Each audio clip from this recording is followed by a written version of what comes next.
그래서요, 이제 그렇게 신심이 약해지던 시대, 19세기 중. 그래서 사실 이게, 그죠, 요게 페이지는 몇 페이지 안 나갔는데 그만큼 이게 전환기 아니에요, 사실은. 전환기면서 사실은 실제로 현대 세계가 형성된 거잖아요, 19세기에.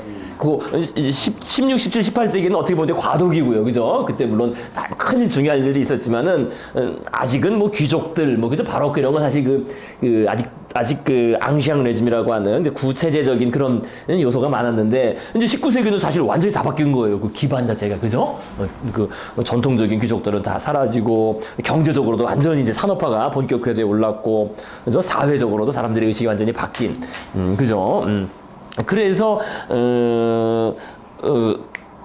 이제 그거에 대한 반발로 나오게 된 게 큰 틀에서 낭만주의라고 말씀드렸습니다. 그죠? 19세기 낭만주의적인 흐름이, 야, 이게 합리주의적으로 자꾸 바뀌는 게 좋지가 않지 않느냐? 그죠? 사회가 바뀌는 거. 사회나 뭐 정치인의 시대 바뀌는 게 좋지 않다라는 게 이제 그 낭만주의적인 반발이고, 그것이 대중적인 호응을 얻었다는 거예요. 뭐 대중들은 뭐 다른 생각이 없죠. 그냥 좋은 게 좋은 거니까 자기들이 좋다고 생각하는 또 전통적인 가치관, 아직 그런 게 이제 바뀌지 않은 이제 그 상태. 그죠? 그래서 그게 18, 19세기로 쭉 유지가 되는 거죠. 되는 거고요.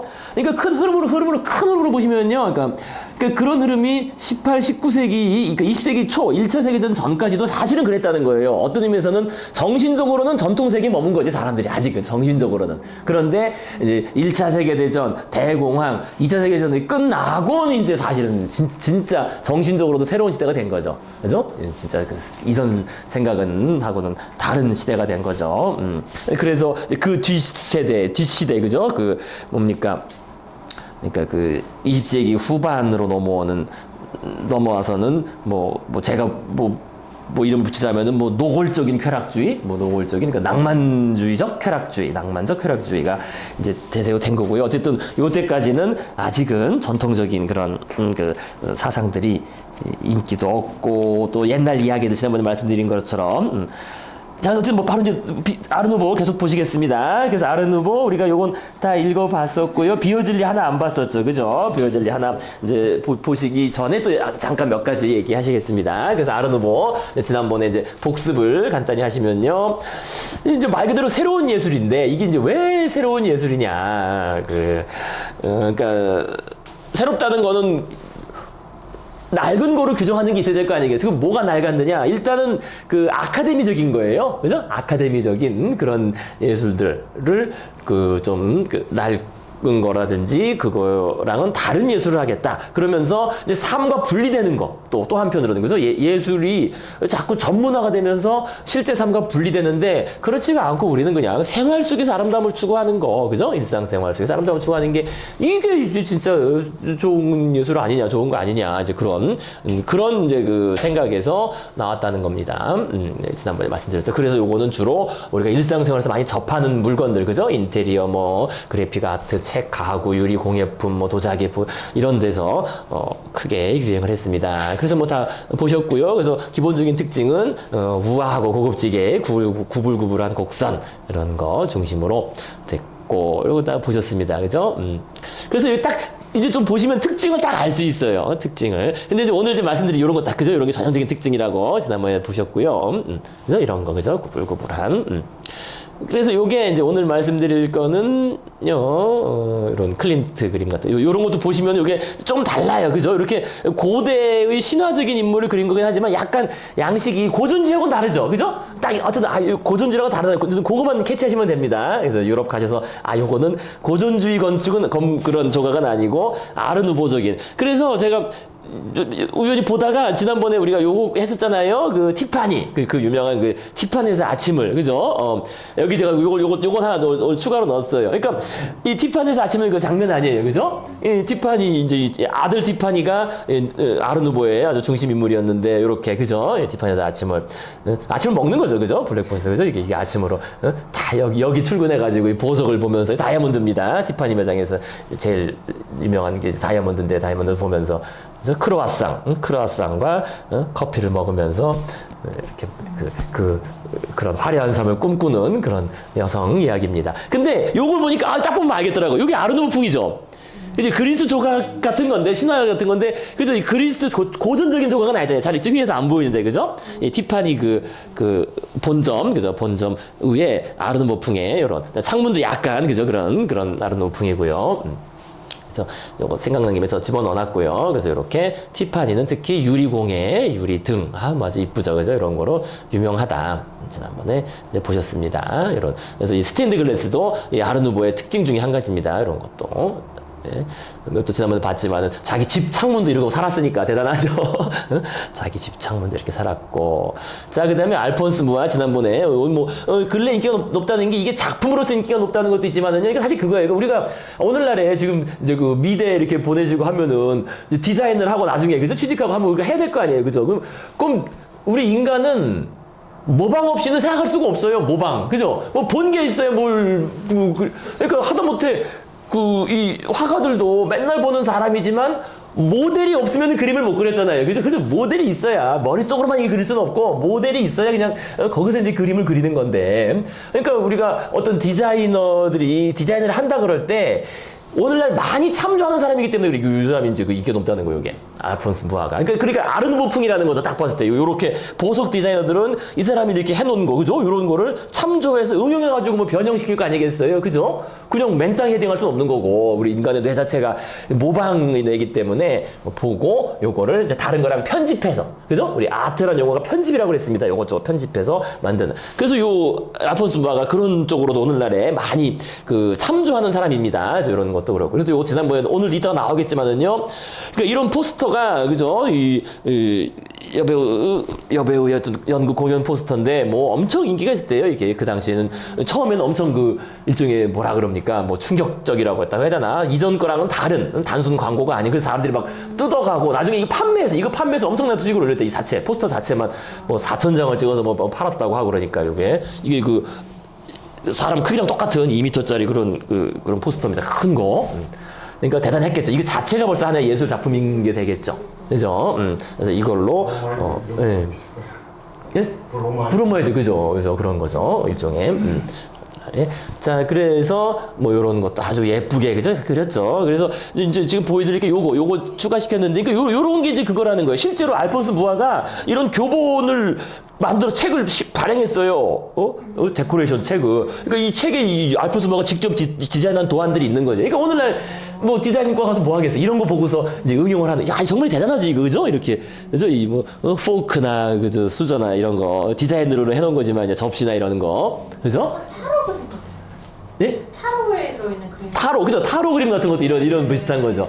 예. 그러니까 그게 어디서 왔겠느냐, 그죠? 그죠? 이것도 타로였는데, 타로 그림 같은 게 어디서 왔겠냐면 여기서 온 거겠죠, 그죠? 물론 이건 약간 보헤미아적인 전통적인 복장하고 결합된 이 사람이 보헤미아 출신이니까 저기 보스니아 그 체코 쪽 동부 쪽 출신이라서 그런 쪽 결합된 풍으로 그린 건데 거기서 결국 응용해서 오는 거죠, 그죠? 오늘날 우리가 많이 보는 이미지들이 이 알폰스 무아 이 사람을 그 교본으로 해서 이렇게 많이들 본다라는 거죠. 그래서 특히 이제 중요하다는 거예요, 오늘날. 그러니까 이제 이런 거 딱 보면 이제 이건 아르누보풍이구나. 벌써 다르죠. 클래식하고는 또 다르죠, 그죠? 그러니까 오늘날에 사실 그때 말씀드린 것처럼 아르누보의 반대말이 미니멀리즘이라고 그랬어요. 미니멀리즘. 그렇잖아요. 우리가 뭐 이거를 디자인하는데 방식은 두 가지잖아요. 하나는 아주 장식적이고 예쁘게 하는 이런, 그죠? 아르누보 스타일로 하던가 아니면 미니멀리즘식으로 그냥, 그죠? 공장제 물건처럼 그냥 깔끔하게 하던가 둘 중에 하나라 그랬습니다.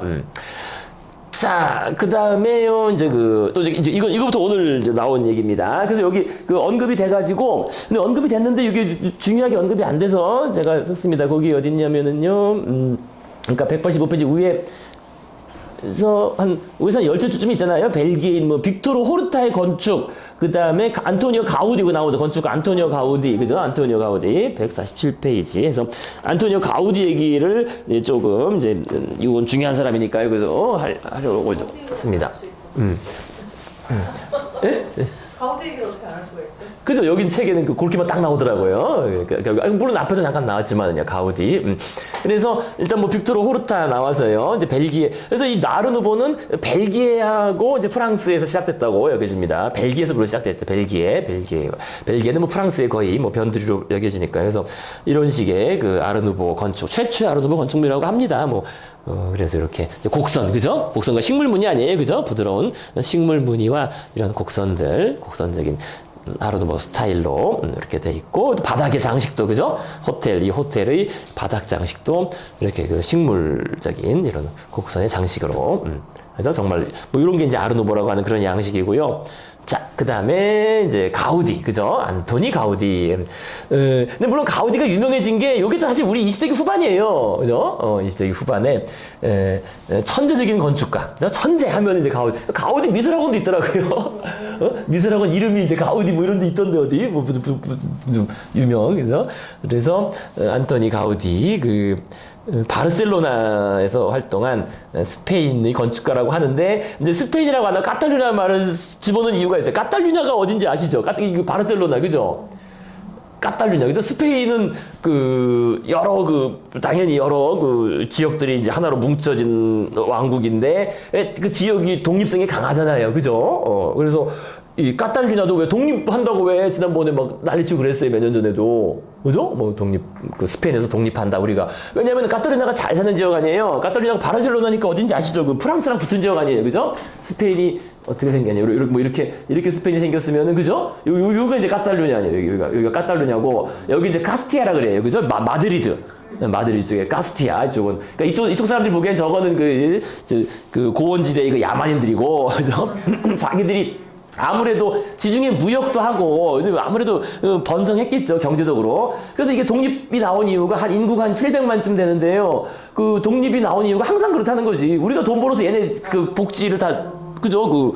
실제로 그게 있을 거 아니에요. 세금 내면은 다시 쓰는 게 있을 텐데, 여기서 뭐 100을 내면은 자기들한테 뭐 한 7, 80도 안 돌아오니까 다 다른 데 갖다 자기들이 뺏어가고, 우리는 남는 게 없으니까 우리끼리 독립하겠다 해서 자주 나와요, 이 독립 얘기가. 그만큼 경제적으로 부유한 그런 지역입니다. 그리고 이제 대표적으로 그래서 축구팀의 바르셀로나하고 레알 마드리드하고도 가장 라이벌리가 강하잖아요, 그죠? 그런 대표하는 그런 지역입니다. 그래서 요 가우디는요, 여기 출신이라서 이 지역의 정체성에 대한, 그러니까 언어도 다르니까, 물론 언어가 완전히 다르지만 언어도 다르고 문화적으로도 당연히 다르겠죠. 이게 뭐 전혀 다른 엄청 먼 지역 아니에요, 그죠? 그래서 자기네 문화, 이 카탈루냐 문화와 그 문화적 정체성을 아주 고수하고자 하는 이제 그런 대표적인 인물로 나옵니다. 한마디로 말해서 카탈루냐라는 말을 꼭 붙이더라고요. 그냥 단순 스페인이라고 하지 않고 이렇게 뭉뚱그려서 스페인이라고 안 하고, 얘는 카탈루냐 사람이다, 이런 식으로. 그래서 뭐 이제 그랬는데, 어쨌든 20세기 후반에 들어서, 그래서 특히 이제 오늘날 20세기 후반 이후에 들어서 어떤 천재적인 건축가, 천재자라는 말이 붙었어요, 그죠? 이게 좀 다르다, 정말 천재적이다라는 이런 이미지로 재탄생했다는 말이 맞습니다. 맞아요. 이렇게. 그래서 이제 오늘날에는 아까도 말씀드린 것처럼 그렇게 미술 학원 이름에서도 가우디를 쓰고 있고, 건축가 하는 애들도 이제 이거를 그런 식으로 참조를 하는 거죠. 건축학과 애들도. 근데 또 아까도 말씀드린 신심이 아주 두터웠습니다. 두터워서 여기 2003년부터 카톨릭 교회에서 이 시성이 그냥 한 번은 되는 건 아니잖아요, 그죠? 여러 번 심사를 거치고 있잖아요, 그죠? 뭐 지금은 어떤지 모르겠어요. 어쨌든 이렇게 요때부터 이 성인으로부터 시성이 진행 중이라고 합니다. 안토니 가우디. 그래서 가우디 작품의 특징은 요런 고딕 양식의 십자가, 딱 많이 보셨죠, 그죠? 십자가인데 이렇게 약간 이렇게 볼록 생긴 고딕 양식의 십자가가 가우디 작품의 특징이고, 그다음에 그때도 말씀드린 것처럼 이 아르누보가, 그러니까 이게 한 바퀴 돌고 도는 거예요. 100년 돌고 나서 다시 유행을 좀 하는 거죠. 왜냐면 미니멀리즘이 너무 뻔하고 재미없잖아요. 그 다음에 또 한 가지 이유도 있어요. 그때도 말씀드린 것처럼 산업적으로 기술이 이제 향상됐어. 그죠?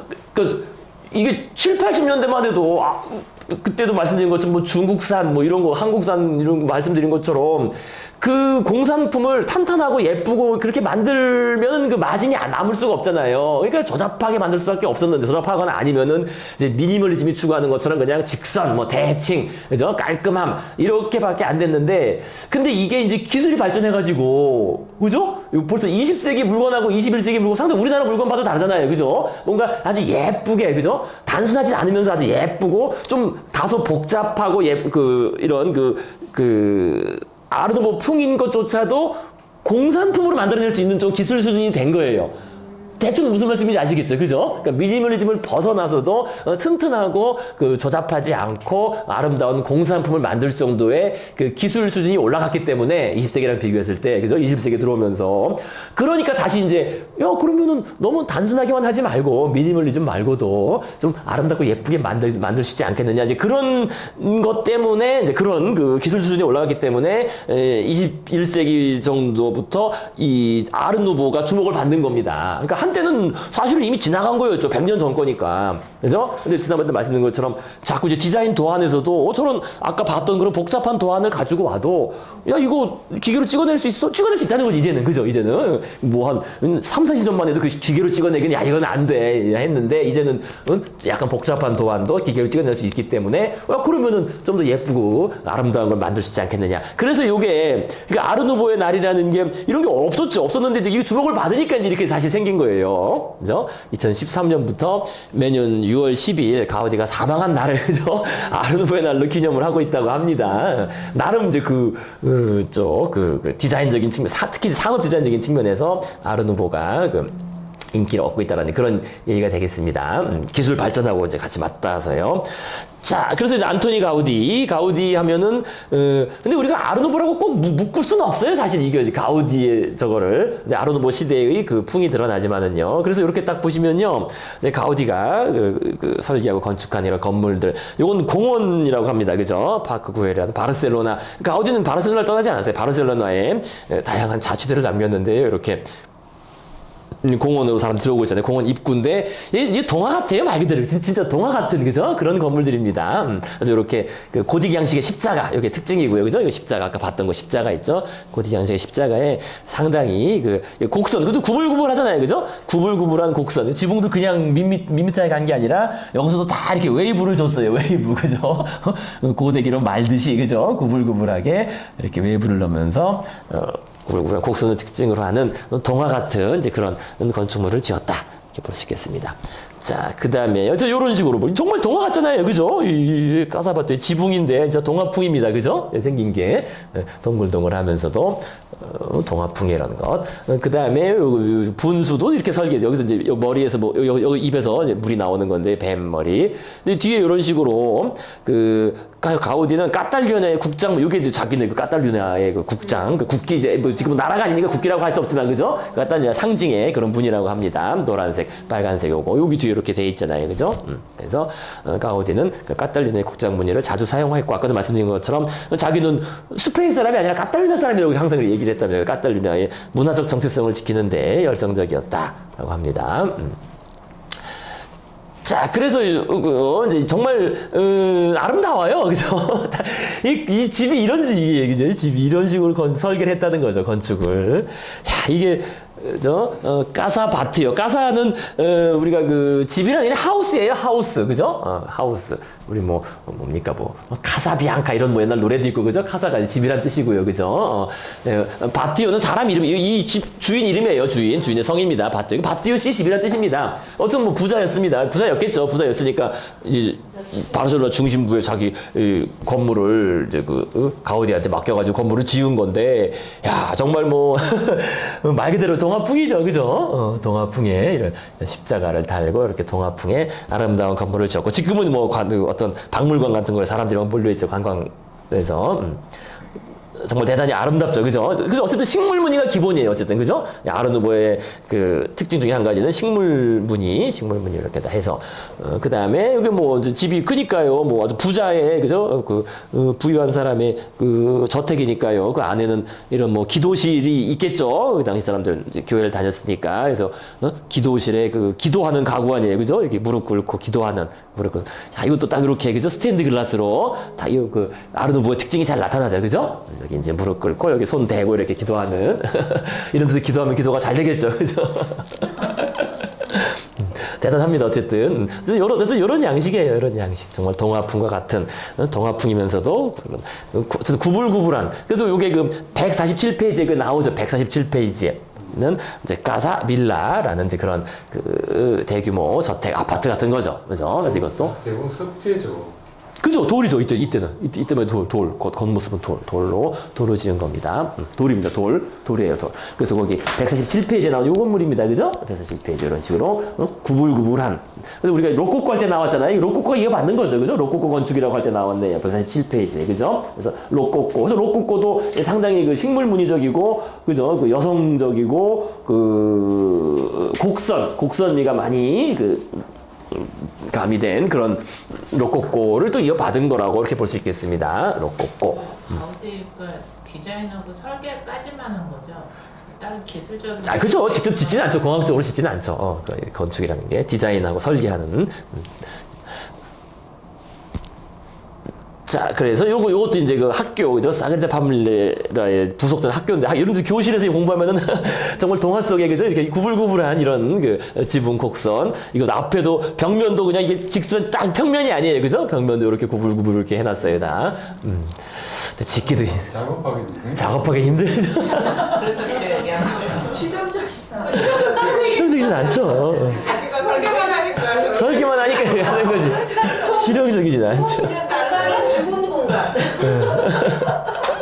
이런데 다. 그 당시 넓은 나무 죽은 공간이야. 지금처럼. 오븐이 비효율적이야.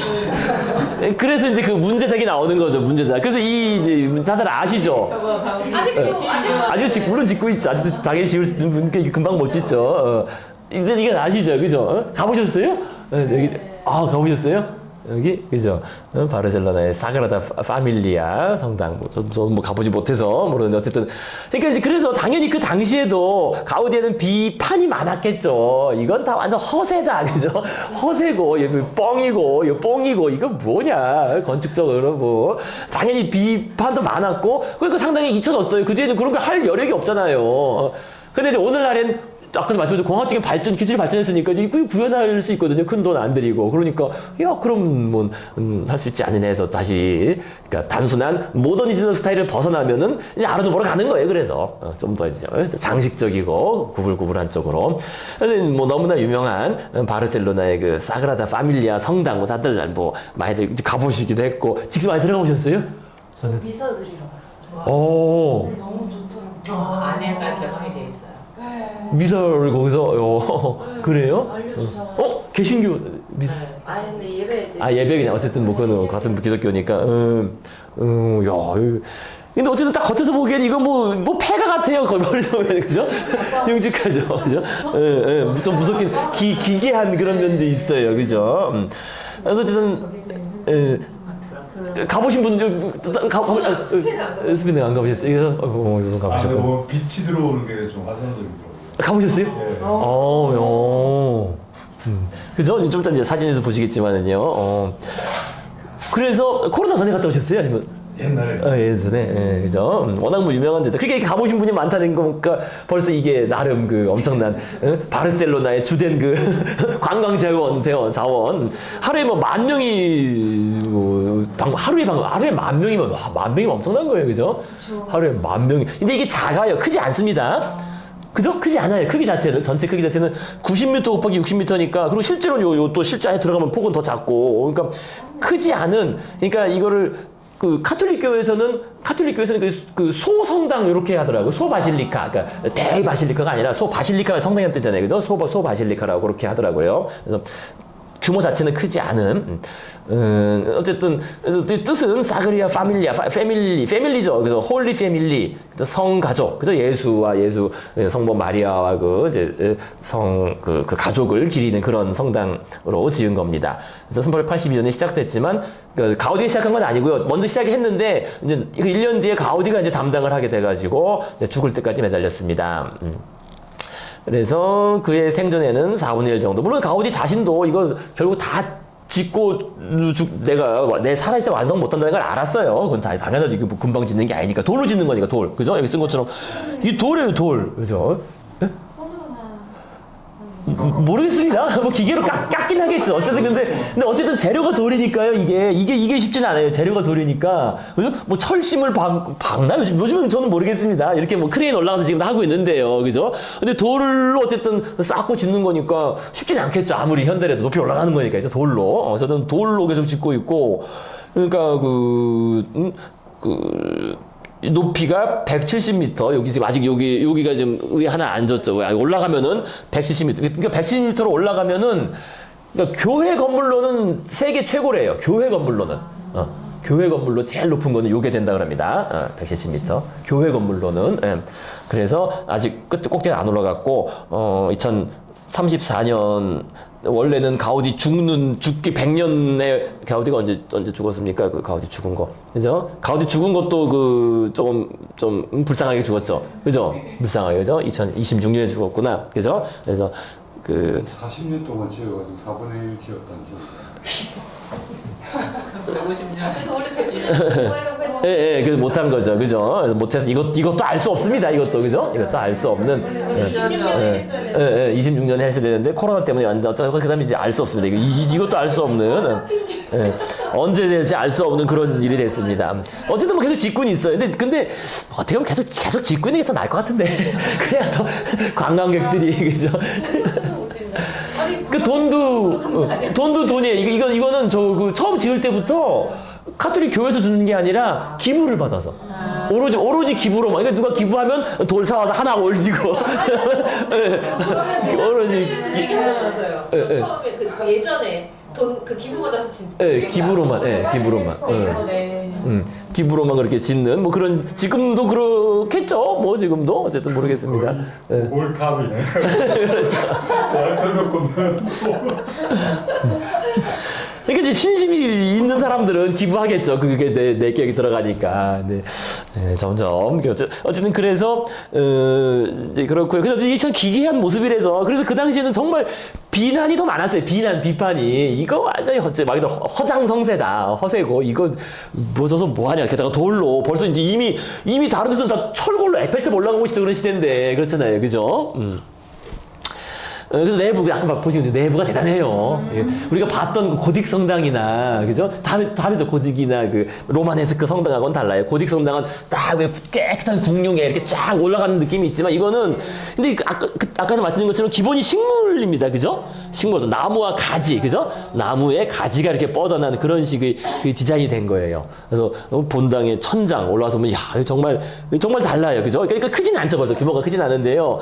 정말 다르고 근데 이게 철심으로 박은 게 아니라 돌로 올린다고 생각하는 거니까, 야, 이거 좀 대단해요. 그죠?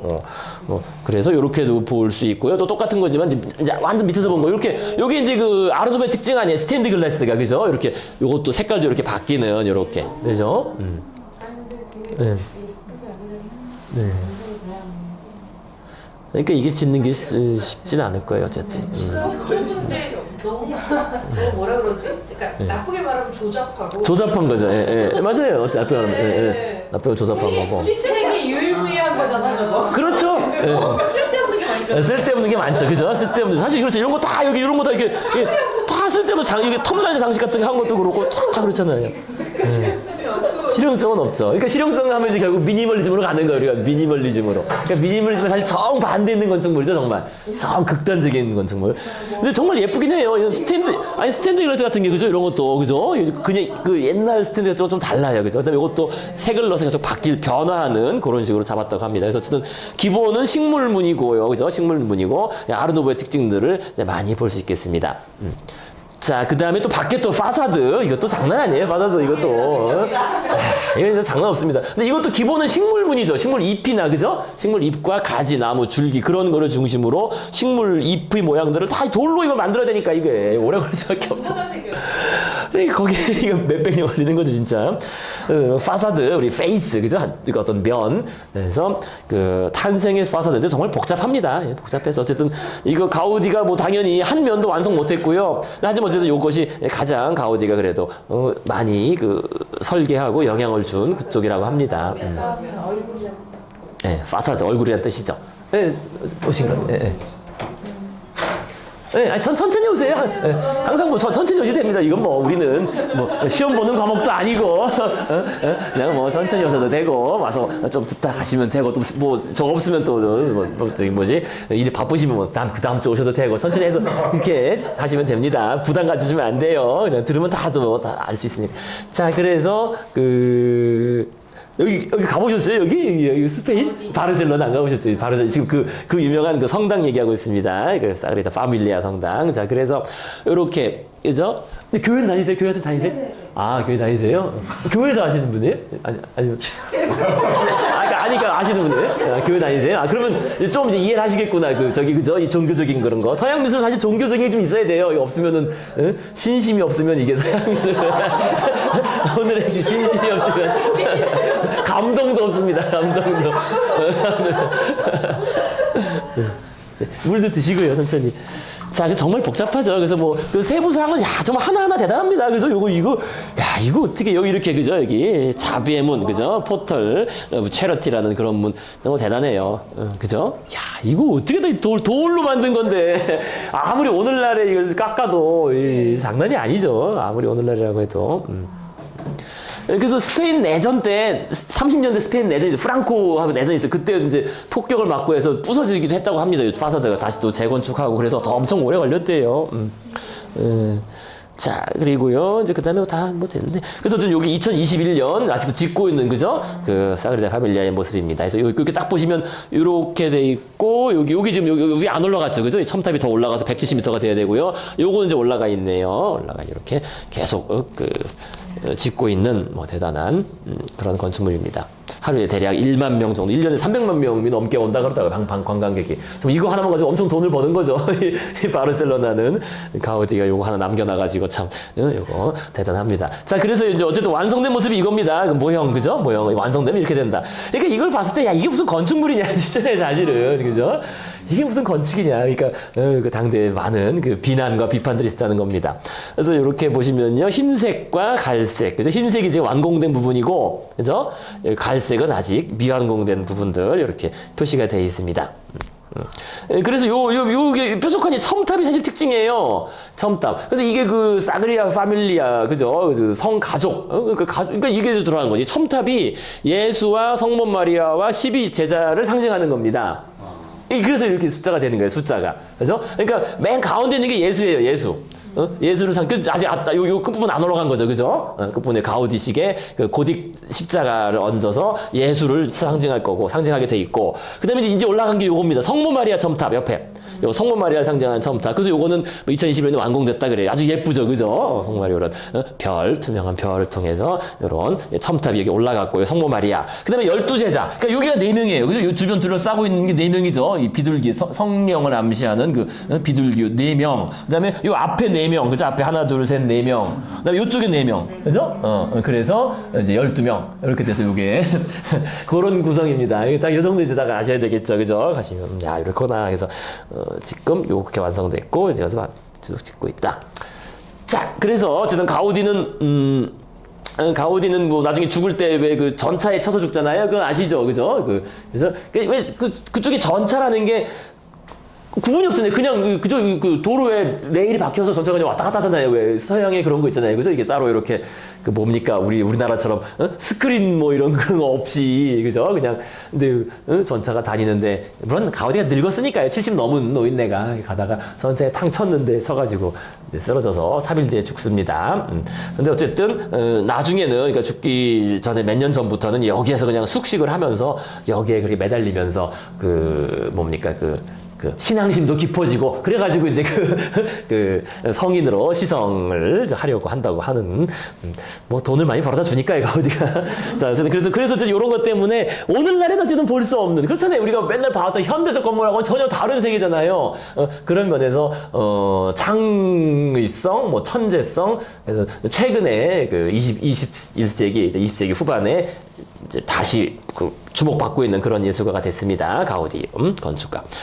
자, 안토니 가우디 얘기 그 정도 하겠고요. 자, 그 다음에는 우리가 이제 그 성스러운 걸 얘기했다면 아주 이제 이번에는 아주 속세스러운 그런 얘기를 하시겠습니다. 185페이지입니다. 185페이지. 비어즐리. 그죠? 비어즐리. 가운데 비어즐리. 요거 하나 안 봤었죠? 다 봤었는데. 그죠? 순서상 사실 뒤로 나와야 되는데, 비어즐리. 퇴폐적이다 벌써 다 그죠? 퇴폐적이다 세기말적 퇴폐적인 그런 이걸 또 이제 아름다움을 해야 되는 사실 그래서 이것은 이제부터 갈리는 거 이제부터 그러니까 요런 게 이제 여러분들 그 아시겠지만은요 그래서 20세기 넘어오면은 그 예술은 아름다움을 추구하는 게 아니다 이제 이런 주장이 막 나와요 그죠? 그래서 그것이 이제 주류가 되고 아름다움이 아니라 그 막 예술에서도 이제 뭐 더러운 거 그죠? 추한 거 그죠? 추애미 막 이런 거 막 나오는 게 이제 그런 시작이 되라고 보시면 되겠습니다. 뭔가 자, 그래서 퇴폐적인 미. 그래서 비어즐리, 오드리 비어즐리는 오브리 비어즐리는 그 곡선적인 소묘법으로 아르누보 디자인에 영향을 준 영국의 사파가이다. 그래서 친구 오스카 와일드의 책, 오스카 와일드는 뭐 잠깐 언급드리겠습니다. 유미주의 작가죠. 이게 오스카 와일드하고 히슬러 다 같은 친구들입니다. 그래서 책 살로메를 장식한 그의 흑백 사파는 출간되자마자 화제를 불러일으켰다. 그러니까 화제라는 게 칭찬뿐만이 아니라 그죠? 악명, 비판, 그죠? 막 그죠?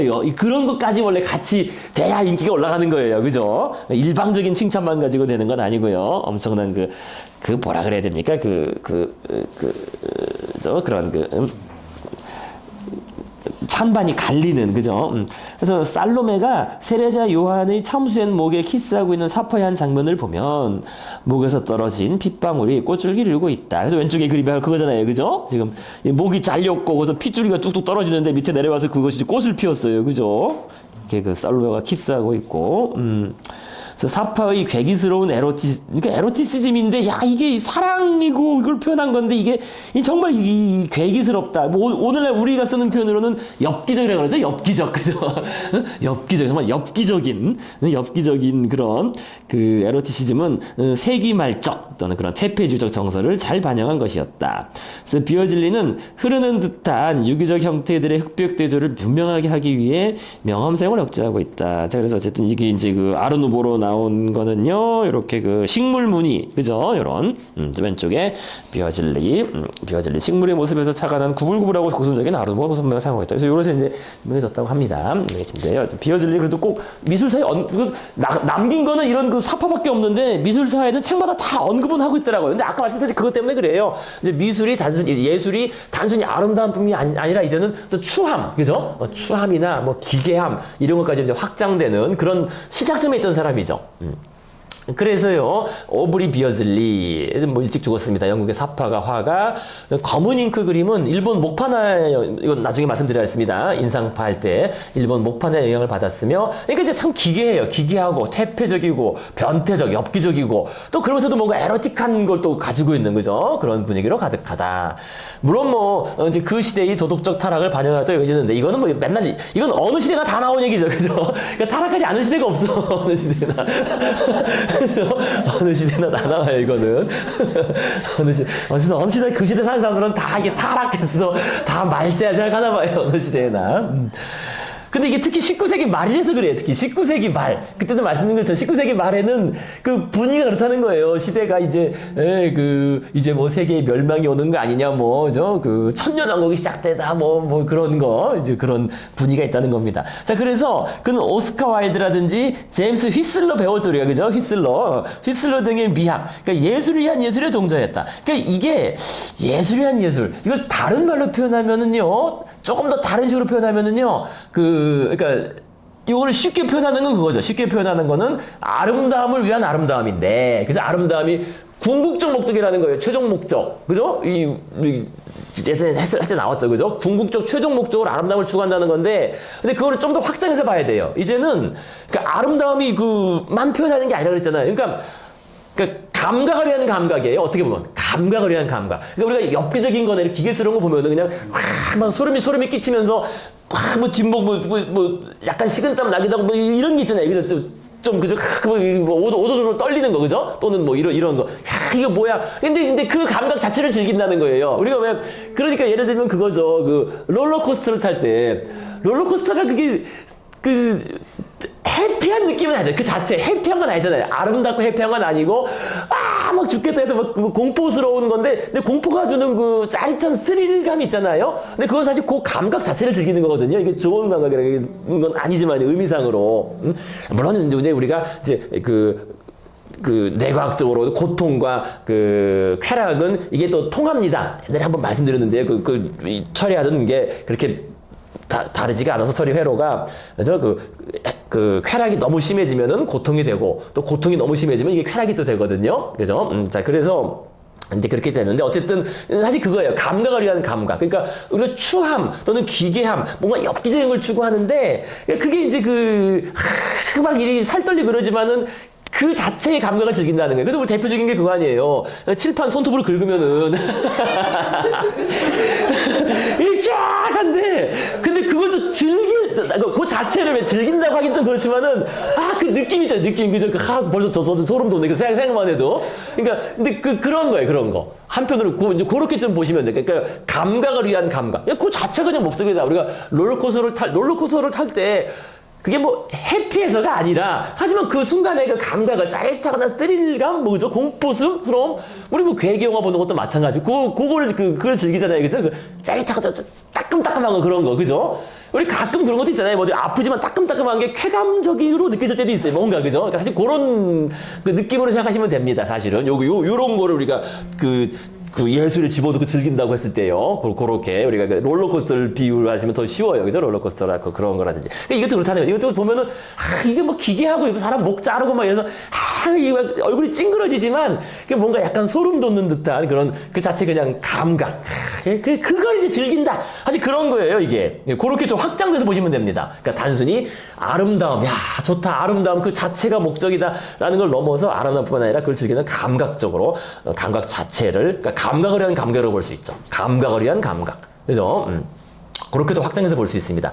자, 그래서 당대의 상징주의, 나중에 상징주의 얘기할 때 또 언급이 될 겁니다. 살로메 얘기는요. 많이 나와요. 그림으로도 많이 그렸기 때문에요. 그래서 우리도 한번 나왔었습니다. 상징주의 그림이 앞에서 한번. 그래서 상징주의도 깊은 연관성을 가집니다. 그래서 그러니까 결국 요게 엽기적이고 변태적이라는 게 한마디로 보면 어떤 위반이거든요. 우리 보통의 상식으로 생각할 수 없는 어떤 위반. 그죠? 위반하는 거예요. 그죠? 일반적인 상식이나 보통 일상적인 규범을 어기는 거거든요. 어길 때 얻을 수 있는 어떤 짜릿한 그런 감각 같은 거를 말한다고 볼 수 있어요.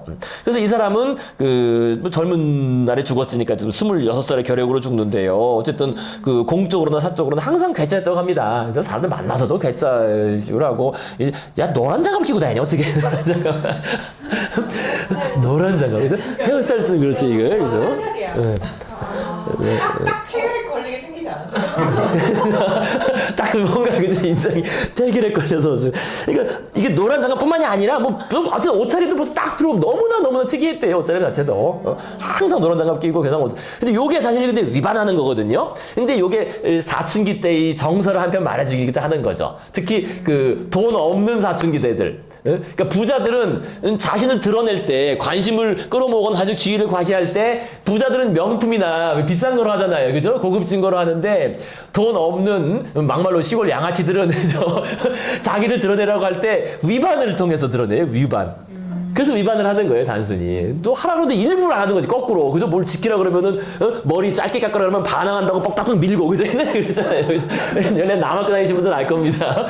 머리 이렇게 길어! 짧게 깎고 와! 그랬더니 아예 빡빡 밀고 와. 그러면 이 새끼 너무 왜 반항하지 해서 맞고. 그죠? 근데 사실 그게 반항하는 거거든요, 그게. 그냥 반항한다고 그런 게 아니야.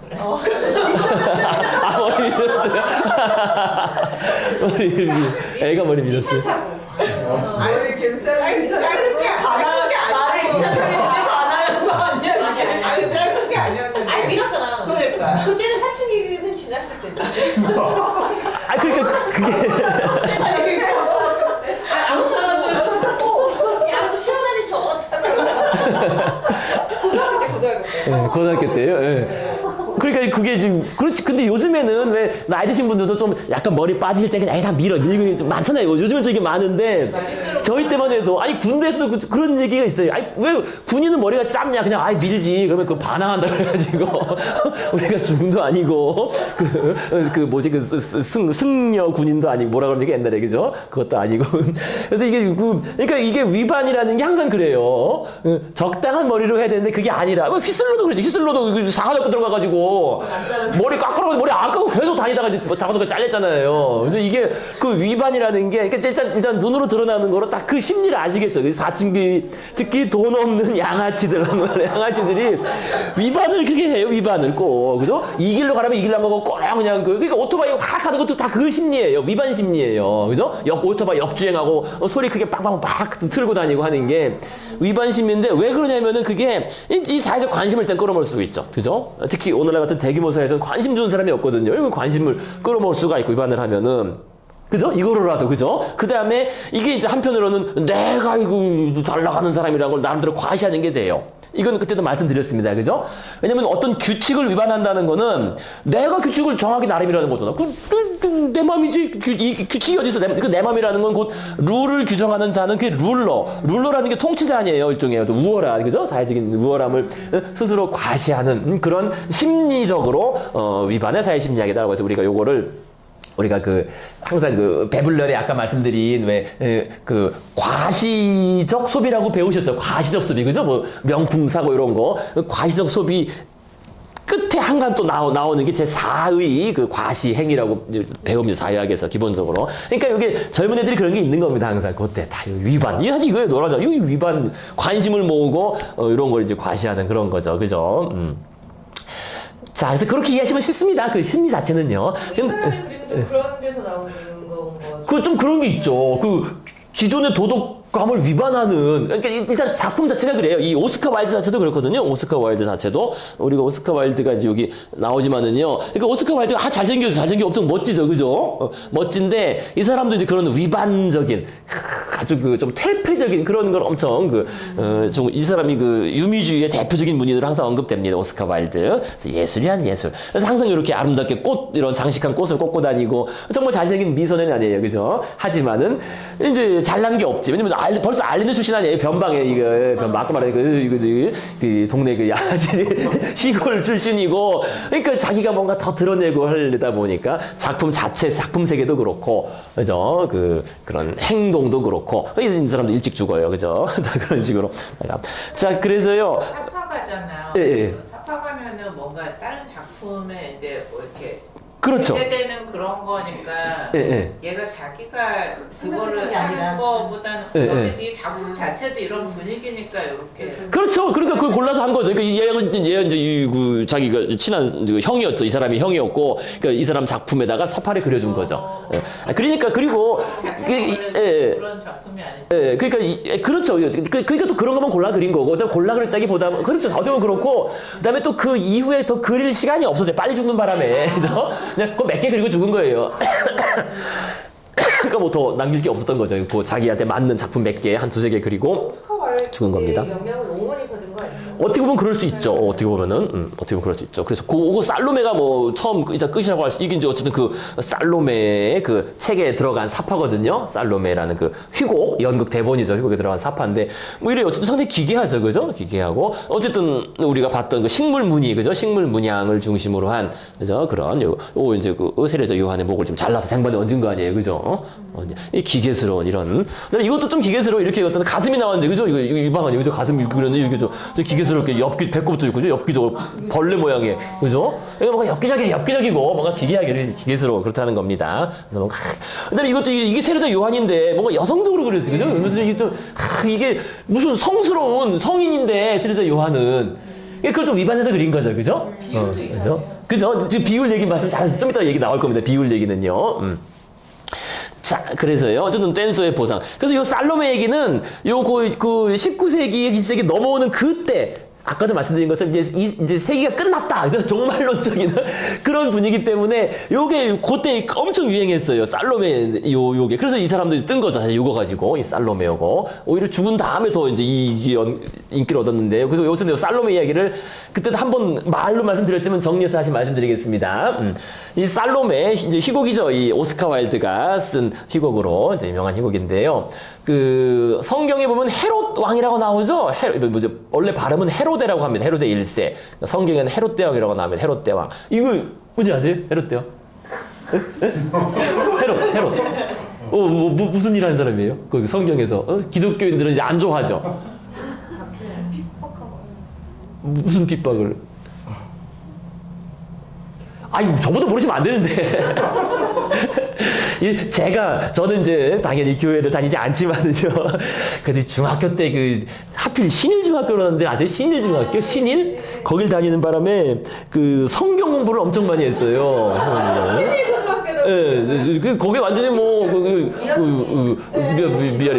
기독교 학교에서 성경 공부를, 목사님이 들어 수업했으니까 성경을. 그래서 성경이 무조건 1순위였어요. 해가지고 동점자면은 성경 점수가 높은 애가 등수가 높게 나오는, 그래서 성경, 그 다음에 도덕 이렇게 그 있잖아요, 순서가. 그래서 성경 공부를 이때 맞아가면 목사님이 때렸어요. 막 때려가지고. 때린 다음에 기도해줘, 또. 야, 누구 깨? 때린 다음에, 이 하느님이 어린 양을 맞아요. 그래서 일주일에 막 2시간씩 꼭 예배하고, 그죠? 스태플 시간 있고 했습니다. 그래서 같이 그때 배운 게 많은데, 그게 이제 서양 문화를 공부하는 데는 크게 도움이 되죠. 근데 헤로드 왕, 이거 모르시면 안 돼. 그렇죠. 이제 좀 아시는구나. 그죠? 그러니까 뭐를 말씀하시는지 몰라가지고. 예, 헤로드 왕이 유화사례라기보다는 왜 그랬습니까? 그 왕이 태어난다고. 그죠? 헤로드 왕이 이제 잘 다스리고 있었는데 갑자기 또 동방의 별을 보더니 동방 박사 3명이 와가지고 이스라엘의 왕이 태어났다고 하는데 어디냐? 그 얘기 딱 듣고서 이스라엘 왕이 나왔는데 이게 뭐야 이거 안 되겠다 해가지고, 그죠? 자기는 적통이 아니라는 생각에 그럼 그쪽 베들레헴 지역에 태어난 애들 다 죽여 해가지고, 그죠? 태어난 애들 다 죽여 해가지고 그런 걸로 이제 악명이 높은. 그래서 이제 그렇게, 물론 성경에는 그렇게 이제 각색이 됐지만은요, 실제로 그런 일이 있었던 건 아니겠고요. 물론 역사가들 얘기는. 근데 성경에는 그렇게 나옵니다. 어쨌든, 그죠? 그래서 거기 베들레헴에 그쪽 지역에 태어난 애들은 다 죽여라! 하는, 이제, 그래서 죽였다라는, 그거로 어쨌든 악명이 높은, 기독교상으로는요, 이제 그 왕입니다. 근데 이제 그 왕은 아니고요. 애기들이 다 순교자로 이렇게 기념하고. 그래요? 근데 실제로 있었던 일은 아니라고 하는데, 역사적으로는, 역사적으로 그럴 일은 없죠. 그럴 수는 없죠. 근데 그건 이제 다른 요 내의 얘기, 권력 암투에 대한 얘기였다라는 그런 얘기를 하는데, 어쨌든 됐고요. 그래서 이제 그 왕이 있었는데, 이제 지금 말한 그 왕은 이제 그 왕이 죽었을 거 아니, 죽었는데 이제 왕국을 자기 아들한테 나눠줬습니다. 나눠줘가지고 이제 여기 나눠서 이제 통치를 하는 겁니다. 통치하는 이제 아들이 있었는데, 아들 여러 명 중에 하나 아들도 이제 이름은 헤롯이겠죠. 헤롯. 그죠? 헤롯이고, 이제 이름이 이제 안티파스라는 아들입니다. 그래서 우리가 알고 있는 그 헤롯 왕의 아들이, 근데 이쪽도 거의 동물의 왕국이에요. 동물의 왕국. 옛날에 동물의 왕국이에요. 욕망과 욕정과 이런 게, 그죠? 그러니까 이걸 처음 읽고서 뭔 얘기인가 했어, 이게 지금.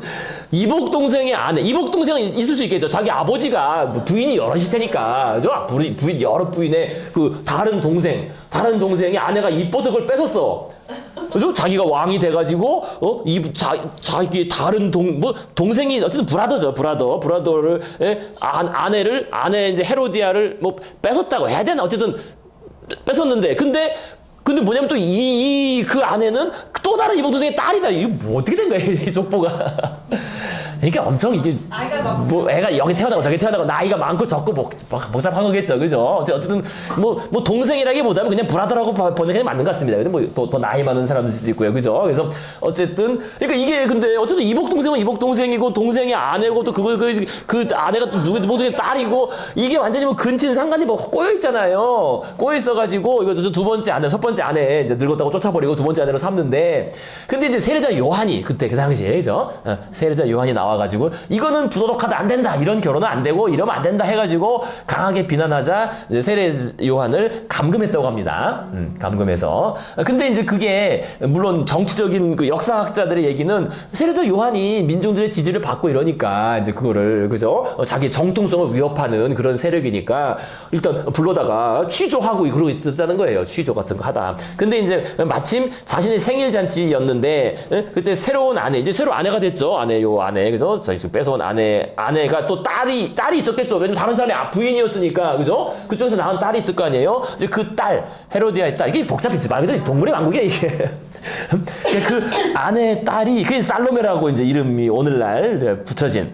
근데 문헌에는 헤로디아의 딸로만 기록되어 있고 그게 살로메인 건 아닙니다. 이게 창작물이에요. 그러니까 사실은 이게 실제 얘기가 아니고 창작물입니다. 허구입니다. 픽션이에요. 어쨌든 그래서 그 딸이 아주 매혹적인 춤을 추자 야 좋다 해서 너 상으로 모신이 주겠다 약속을 합니다. 그래서 야 그 딸이 이제 예쁜 춤을 추니까 사람들 많은데 사람들 다 만족시킨 거죠 생일 잔치를. 그러니까 이때 그 부인 이 딸의 엄마죠 헤로디아 딸의 자기 그 딸 그러니까 살로메 아닌 거죠? 친딸이죠. 그러니까 그죠 자기한테는 친딸이 아닌 거죠. 헤로드한테는 친딸이 아니고 그 자기 아내가 데리고 온 딸이죠. 그죠? 데리고 온 딸이 그러니까 헤로디아가 딸을 부축해서 세례자 요한의 목을 왜냐하면 아마 이 헤로디아도 이렇게 결혼할 땐 이게 권력욕 때문에 이렇게 저쪽 버리고 이쪽 왔겠죠. 그리고 이때는 다 이것이 단순히 좋고 나쁘고 문제를 떠나서 정략 결혼과 이런 게 그런 게 얽혀 있겠죠. 그죠? 가문끼리. 그러니까 저 세례자 요한이 자기 지위를 위협하는 거 아니에요? 내가 여기 여왕이 된 거, 왕비가 된 건데 이걸 위협하니까 쟤 죽여야 된다 해가지고 딸을 부추겨서 세례자 요한의 목을 요구하도록 한다. 뭐 이런 이야기인데 어쨌든 좀 복잡해요. 동물의 왕국이 꼬여 있어 히스토리가. 좀 몇 번 읽었는데 이거 뭐 어떻게 된 거야 이 가족 관계가. 어쨌든 이제 그래서 그 한마디로 그 자신의 그러니까 직접 낳은 딸은 아니지만 자신의 딸인 거죠. 부인이 데려온 딸이. 헤로데 안티파스도 그 살로메를 좋아했던 것 같아요. 그렇죠. 여기 나오잖아요. 그러니까 희곡에서, 그러니까 물론 픽션이니까 픽션에서는 쟤도 나랑 피가 섞인 게 아니라면 그죠? 저 딸이야 젊은 애, 야 저 예쁜다 해가지고 그러니까 헤로데 자신을 포함해서 모든 남자들이 욕망하는 그런 아주 그죠? 그런 여성으로 아주 섹시한 그런 여성으로 이제 그려집니다. 물론 그건 이제 창작이죠. 창작물이고 뭐 실제로 이런 일이 없었는지는 모르는 거고 없었다고 여기지는데요. 어쨌든 근데 어쨌든 희곡입니다. 희곡 창작물로 이렇게 이제 되게 돼서 이야기가 이제 알려진 거죠. 알려져가지고 그래서 살로메가 이제 많이 나옵니다. 그러니까 근데 이걸 이제 어떻게 꼬았냐면은요. 근데 오스카 와일드가 꼬은 게 이게 이 스토리가 아니에요. 이 스토리가 아니고 이거를 어떻게 꼬았냐면은 그러니까 희곡에서는 그러니까 이 살로메가 그죠? 살로메가 너 뭘 원하냐 했을 때 난 그 세례자 요한의 목을 원한다고 했지만은 그게 이제 이게 이렇게 꼬았어 이게 그죠? 세례자 요한을 사랑했다는 거죠 이게 또 이게 꼬긴 그러니까 픽션이에요 픽션. 세례자 요한을 매우 사랑했는데 이렇게 넘어오지 않잖아요. 세례자 요한이니까 그죠? 넘어오지 않으니까 그를 소유할 다른 법이 없었기 때문에 그의 요구를 뭐를 했던 이런 흐름입니다. 그러니까 이게 뭐예요? 이게 엽기적 사랑 아니에요? 엽기적. 사랑하니까 죽여가지고 옛날 뭐죠? 그런 거 있잖아요. 왜 옛날 드라 영화인가? 묶어놓고 왜 여자가 남자 묶어놓고 사랑하니까 왜 못 도망가게 하고. 예 맞아요. 그게 뭐였다? 뭐야 세뱃자. 그 제목이 뭐더라? 그 되게 유명한 무슨 베이츠? 그 기억나시죠? 근데 뚱뚱한 여자가 여기서 자기 사랑하는 남자. 미저리 들어보셨어요? 미저리 못 들어. 여기 미저리 못 들어. 미저리 몰라요. 우리 젊었을 때 영화예요. 우리 젊었을 때. 미저리 그죠? 그래서 맨날 미저리 되죠. 야 저건 미저리냐? 우리 고등학교 때 영화예요. 미저리. 야 미저리 얘기도 나오고. 이겨봤어.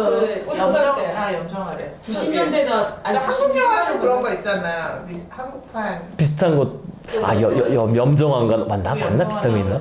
뭔가 그죠? 그러니까 사랑하는데 그 사랑이 그죠 이게 아주 잔혹하게 그 사람을 며느리를 막 그렇게 하는 시어머니가 아들을 맞나 염정아 나오는 거 맞나? 딸들이 예. 공포 영화. 그러니까 아니야. 임정은 나오고 임수정 나오고 그거 얘기하는 거 아니야? 어쨌든 이게 어쨌든 그런 이야기입니다. 그래서 이게 기괴한 거죠. 그 사랑하는 남자를 탁 묶어놓고 그냥 막 고통을 주고 자기도 막 아파하고 막 희한한 이게 그런 게 원조인 거예요. 그러니까 그죠? 내가 사랑을 하는데 그걸 저 사랑을 가지고 싶어서 그 목을 달라고 한 거니까 이게 뭔가 기괴하고 엽기적인 거 아니에요. 목까지 파이는 없애버리겠다. 모르겠어 말고. 그래서 그 목을 자른 다음에 거기다 키스하는 거 아니에요. 키스하는 게 그죠? 목 잘라고 가지고 내가 드디어 그러니까 결국 내가 가졌다 해가지고 그죠? 어쨌든 그런 흐름입니다. 그러니까 이게 너무나 이게 그 반윤리적인 거 아니에요. 사랑하는데 그 사람을 죽여서 내가 가진다는 게 이게 그죠? 지금의 그런 뭐 예를 들어 그런 스토리에도 많이 영향을 준 것 같아요. 아 그럼요. 그러니까 이게 살로메가 갖지 못하면 파괴시킨다 아니면 뭐 그죠? 뭐 이런 식으로 그죠? 그런 이제 본능이 있네요. 자, 그래서 이게 정말 그 세기말적인 거예요. 세기말적. 말세다. 이런 거 나오면 사람들이 뭐라고, 어른들이 이거 보고서, 뭐야, 이거 완전 말세다. 이렇게 나오는 거죠. 그래서 그 19세기 말, 그죠? 20세기 넘어오는 그 1900년 그 시기 분위기. 그래서 살로메는 그 세기말적 성격으로 인해 이 당대 화가들이 자주 다룬 주제가 되었습니다. 그래서 상징주의라든지, 물론 그 전부터도 다뤘더라고요. 우리가 배웠던 누굽니까? 이전 작가들도 그린 적이 있긴 있는데 어쨌든 요 때문에 유명해져가지고요. 그래서 여기 희곡 연극으로 이제 공연을 해야 되는데 이게 희곡이니까 당연히 잔혹하며 반윤리적인 이유로 영국에서는 영국에서는 상연히 금지됐습니다. 근데 요게 1894년 사라 베르나르트 우리 좀 이따 배울 겁니다. 이 여배우에 의해서 파리에서 초연되었고 그다음에 베를린 등에서도 계속 공연되면서 뭐 예? 너무 오래 걸려요. 참고 화장실 가고 싶어요. 아니 지금 해야 될 때가 너무 오래 지났어요. 아 그런가요? 좀 셔츠 지났나요? 아 셔츠 지났구나. 20분부터 참고요. 아 그러니까. 잠깐 쉬었다 하시겠습니다. 잠깐 쉬었다가 좀만 더 하시고 뭐 이거 얼마 안 남았는 시간 한 30분 정도 하시고 빨리 하겠습니다.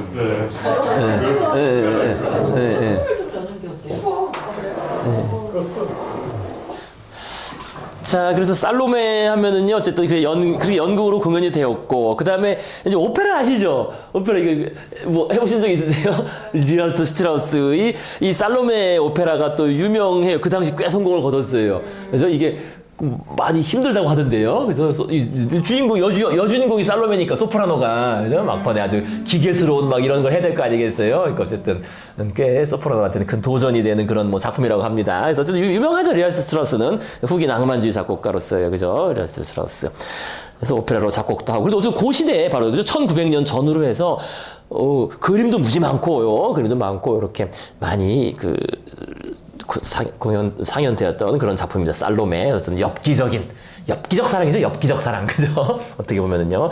자, 그 다음에 아까 말씀하신 대로 아주 잘 지적하셨어요. 그죠? 요건 또 그 다음에 이 엽기적 사랑 중에 하나가 어떻게 보면 이게 이졸데인데요. 트리스탄과 이졸데. 이것도 그 바그너의 그죠? 악극에 있잖아요. 트리스탄과 이졸데. 그러니까 그 아도왕 이야기에서 파생된 이제 파생돼서 창작된 이제 그런 트리스탄과 이졸데 이야기인데 이것도 좀 엽기적이에요. 이게 이졸데가 자기 아버지를 죽였나 자기 뭐 약혼자를 죽인 사람과 또 사랑을 하고 뭐 이렇게 되는 거 이게 어쨌든 엽기적이 어쨌든 이게 좀 희한한데 어쨌든 그래서 그 당시에 또 요건 이제 사후 출판된 거죠. 비어즐리가 일찍 죽었기 때문에 이제 그림을 그려놓고 그래서 이런 식의 그 디자인인데요. 딱 아까 말씀드린 것처럼 그러니까 요것도 그 이졸데가 그 묘약을 마시고 이제 이게 사랑의 묘약입니다. 그래서 묘약을 마시고 이제 같이 마시고 같이 둘이 사랑에 빠지는 어떻게 보면은 좀 기괴한 사랑에 빠지는 뭐 그런 이야기입니다. 근데 딱 보시면 이제 이게 아시겠죠, 그죠? 딱 요런 연관성이. 그래서 저것도 오스카 와일드 작품이에요? 이졸데? 이 트리스탄과 이졸데는 이거는 오스카 작품이 아닙니다. 이거는 누구 작품인지 모르겠어요. 요 희곡 자체는 원래 그 스토리 자체는 그때 창작이 돼서 이제 19세기 말에 19세기 말도 아니고 19세기 중후반에 이미 나와서 이졸데와 관련된 그림은 앞에서도 우리 봤었어요. 다른 라파엘 전파 작가들이 또 이졸데의 그림을 또 그렸고요. 근데 이 희곡 자체는 누군지 모르겠습니다. 안 찾아봤고요. 근데 어쨌든 바그너가 나중에 이제 오페라를 해서 유명해졌죠. 그죠? 오늘날에도 많이 공연하죠. 그죠? 트리스탄과 이졸데는 음악도 많이 듣고요. 그래서 요거의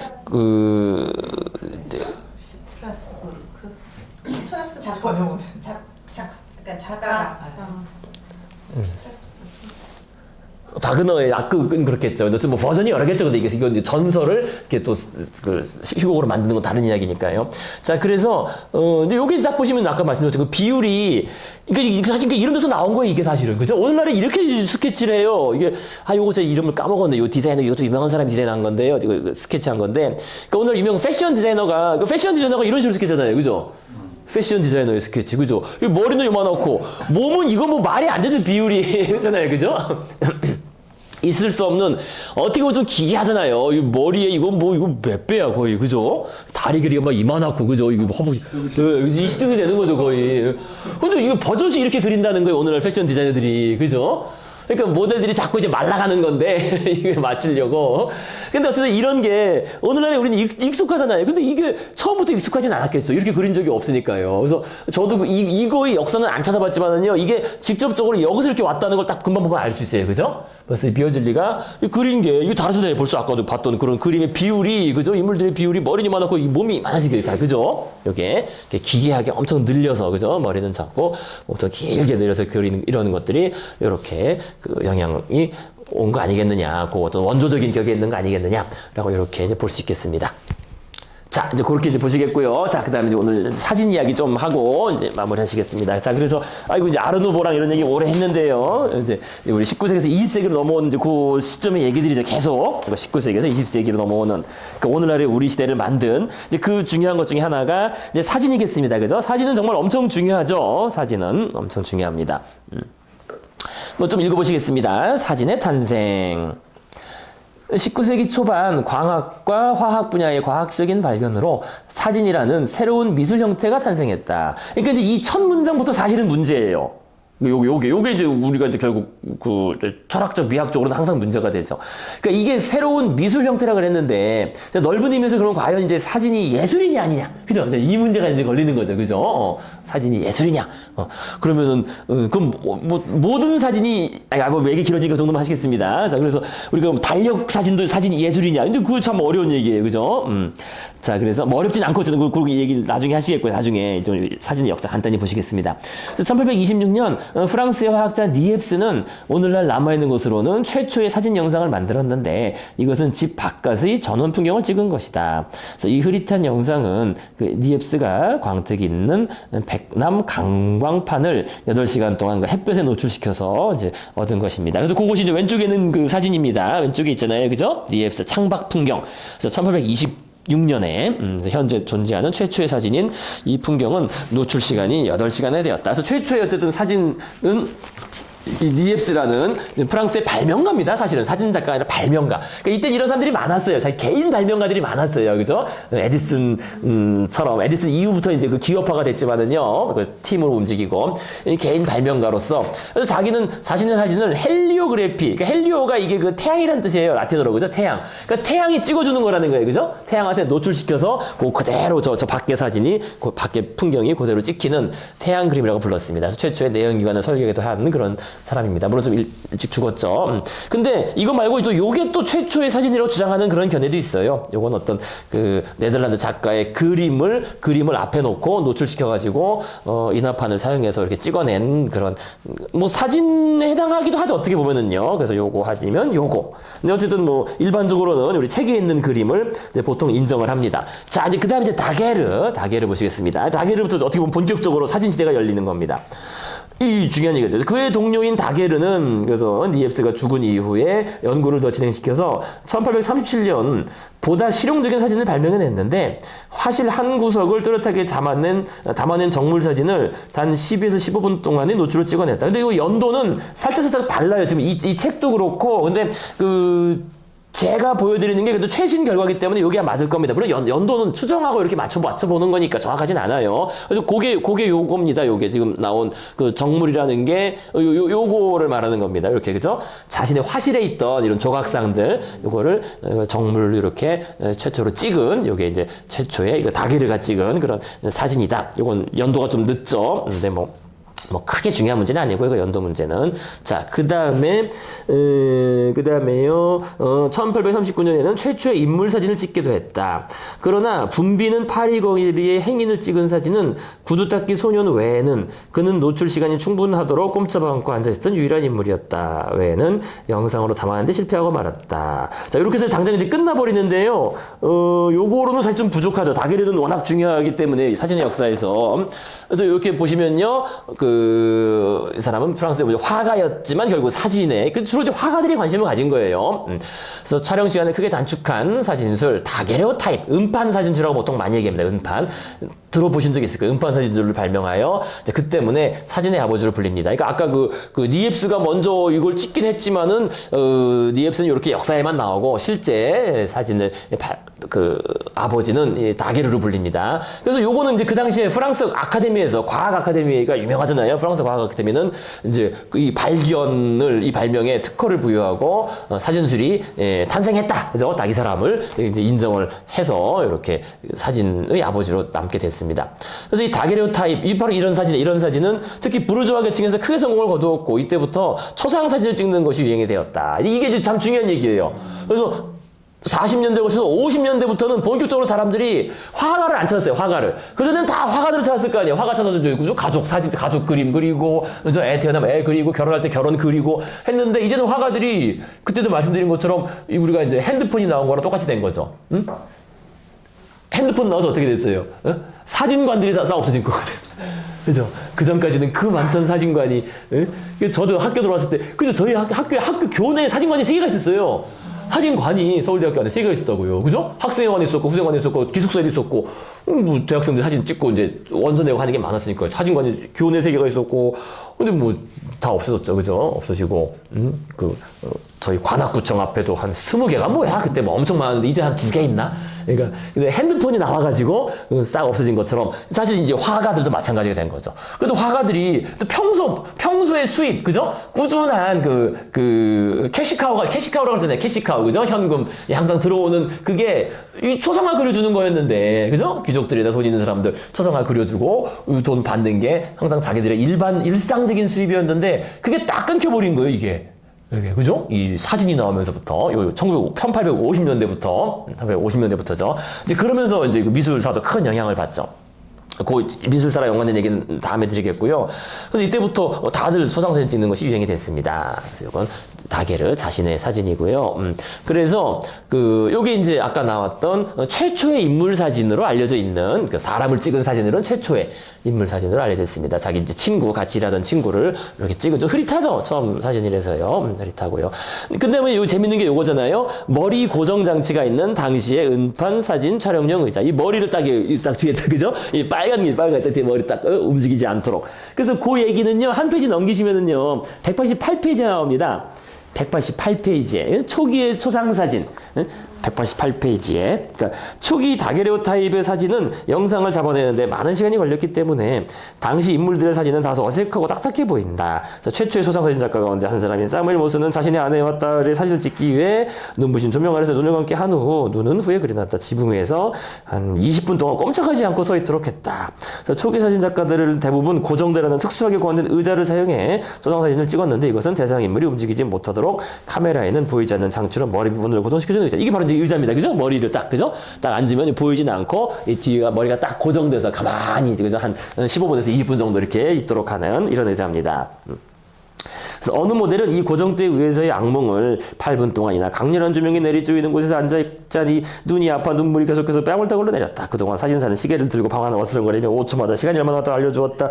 꾀상하고 있다. 오늘날 뭐 MRI 찍어보셨어요? MRI 찍는 거랑 비슷해요. MRI 밑에 들어가 있으면 그거 몇 분 안 되지만 참 시간 엄청 안 가죠. 그죠? 그래서 이러한 불편에도 불구하고 다게르오타입의 사진은 많은 인기를 모았다. 황제 나폴레옹 3세는 전쟁터로 향하는 도중에 스튜디오에 들어 사진을 찍고 갈 정도였다. 어쨌든 그래서 사진을 이렇게 많이 인기를 끌었고, 하지만 이런 식으로 고정용 의자가 있습니다. 자, 그 다음에요. 이제 아까 나왔던 얘기 중에 요게 그 얘기예요. 요게 그 번역이 좀 모호하게 돼 있는데요. 파리의 거리를 찍은 겁니다. 이게 파리의 거리. 1830년에 찍은데 파리의 거리입니다. 파리의 거리인데 지금 이게 사람이 없죠. 마차도 없고. 그죠? 근데 원래는 사람하고 마차가 엄청 많았다는 거예요. 붐비는 거리였다는 거예요. 붐비는 거리. 사람들이 계속 다니고, 그죠? 마차도 계속 왔다 갔다 하는 그런 거리인데, 이게 노출 시간이 짧으니까 애들은 지나가서 그 이미지를 안 남은 거예요. 그러니까 사람이 없는 것처럼 보이는 겁니다. 그래서 노출 시간 때문에 움직이는 사람이나 마차는 이미지로 남지 않았고, 단지 요거, 이제 구두, 요 사람은 남았다는 거지. 여기 지금 앞에 여기 이 구두를 닦는 것처럼 보이잖아요. 그죠? 그래서, 이렇게 딱 발대고 닦는. 그러니까 요거는 노출 시간이 오래됐기 때문에 구두를 닦고 있는 두 인물만 이렇게 남아있는 거고, 이게 사람이 없는 거리를 찍은 게 아니라 원래는 엄청 많은 거리였다라는 그 얘기. 요게 아까 그런 얘기예요, 요게. 그죠? 파리 거리를, 붕비는 파리 거리를 찍었는데, 사람이나 마차는 안 나오고, 이렇게만 나왔다. 요 두 사람만 나왔다. 이해하시겠죠? 그죠? 그 데모, 요 사진입니다. 자, 그래서요, 아까 요런 그 화실 정물 사진도 있고, 노트르담 성당, 그죠? 노트르담 성당이죠. 우리 좀 기억나시죠? 그죠? 노트르담 성당을 이렇게 찍은 그런 사진도 남아 있습니다. 노트르담. 제일 오래된 사진이겠죠? 1939년 찍은 거니까요. 그 다음에 요렇게, 그죠? 유명하죠? 우리 음악 하시니까, 그죠? 리스트, 그죠? 리스트에 30살 때 아주 젊을 때 아주 그런 모습이고, 또 쇼팽, 그죠? 프레드릭 쇼팽의 또 사진들 요렇게. 그런 것도 사진도 이렇게 남아있다. 요 다게레오타입으로 찍은 사진들입니다. 자, 그래서 이렇게 남아있고, 요게 이제 직접 사용했던 카메라입니다. 오늘날 뭐 경매가가 요거 옛날 카메라가 11억이 넘는데요. 뭐, 잠깐. 어쨌든 얘는 요런 식 카메라였다는 겁니다. 요런 식 카메라.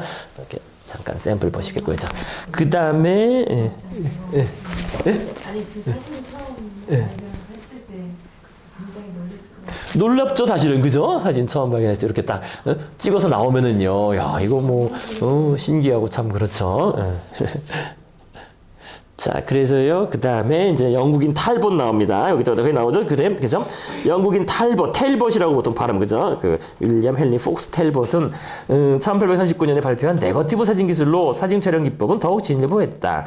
그는 햇빛에 노출시켰던 종이 위에 나뭇잎, 깃털, 레이스 조각 등을 밀착시키는 방법을 실험했다. 이렇게 투영이 얻은 영상은 다게르의 또렷한 사진과는 달리 흐릿하긴 했지만 네거티브 필름과 인화지를 사용했다는 점에서, 그죠? 그냥 직접 거기에 딱 찍혀서 바로 보는 사진이 아니라 이제는 한번 인화하는 과정을 거치겠다. 그렇게만 하시면 돼요. 저도 세부상은 잘 모르고요. 요거는 어쨌든 인화하는 과정 거치겠다는 점에서 이제 발전됐다는 겁니다. 그래서 앞에 보시는 것처럼 이렇게 탈봇에, 그죠? 있고요. 그래서 이 사람은 원래 다들 화가였어요. 화가가 사진사로 이제 보통 전향을 한 거죠. 그림을 그렸는데요. 이게 카메라 옵스큐라로 그림을 그렸다는 겁니다. 카메라 옵스큐라는 따로 안 넣습니다. 그죠? 옛날에 나왔잖아요. 그죠? 이렇게 거울로 비춰서 바깥 사물을 거울로 비친 모습을 딱 그리게 하는 그런 장치. 근데 야, 여기다가 요거를 그대로 찍어낼 수 없을까라는 방법을 연구한 끝에 발명을 해냈는데, 근데 여기서 이제 우선권 논쟁이 있었어요. 야, 다게르가 1839년에 아까 인정받았다 그랬잖아요. 사진의 발명으로. 근데, 야, 아니다. 내가 먼저 했다. 해서 이제 싸웠는데, 야, 이건 방법이 완전히 다르구나. 방법이. 해가지고, 그냥 각자 따로따로 인정받는 거로 됐습니다. 그래서 이거는 뭐, 칼로 타입이라고 합니다. 그래서 그 정도만 아시면 되겠고요. 그래서 어쨌든, 텔봇은, 어쨌든 뭐 상당히 선명해요. 그죠? 그 당시 건초점인데, 그죠? 상당히 나름, 요런, 이제 살아있는 요런 사진을 찍었고요. 그 다음에 중요한 건 좀 전에 나온 그 얘기입니다. 그거. 요렇게. 식물 사진, 그죠? 요게 어떤 그죠? 이 식물 사진 이렇게 찍었고, 그 다음에 더 중요한 건 요런 거, 요거. 현미경을 결합시켰어요. 그죠? 그래서, 뭔지는 모르겠어. 곤충의 날개겠죠. 곤충의 날개. 나비는 아니고, 그죠? 곤충 날개 이렇게 펼치는, 그죠? 뭐, 그런 잠자리 같은 그런 날개를 펼쳐서 그린. 근데 요게 이제 클로즈업으로 결국 됩니다. 물론 이 텔봇이 클로즈업을 한 건 아니지만은, 클로즈업이라는 게 엄청 중요해요, 우리가. 요게, 특히 이제 물론 사진에서 시작됐지만, 사진과 영화사에서 클로즈업 자체가 엄청 오늘날에 우리는 익숙하죠. 너무나 익숙하잖아요. 클로즈업이라는 게 어떤 인물, 그죠? 카메라 쭉 줌 당기고 멀리하고 이거 익숙한데 이게 왜 중요하냐면은요. 이게 뭐 간단히 말씀드리면은 이 클로즈업이라는 게 겉으로 봤을 때 뭐 티가 안 나지만은 클로즈업만 가지고도 우리가 어떤 감정 표현이나 이런 걸 할 수가 있다는 거예요. 그렇잖아요. 그래서 연극 해보셨어요? 연극 같은 거?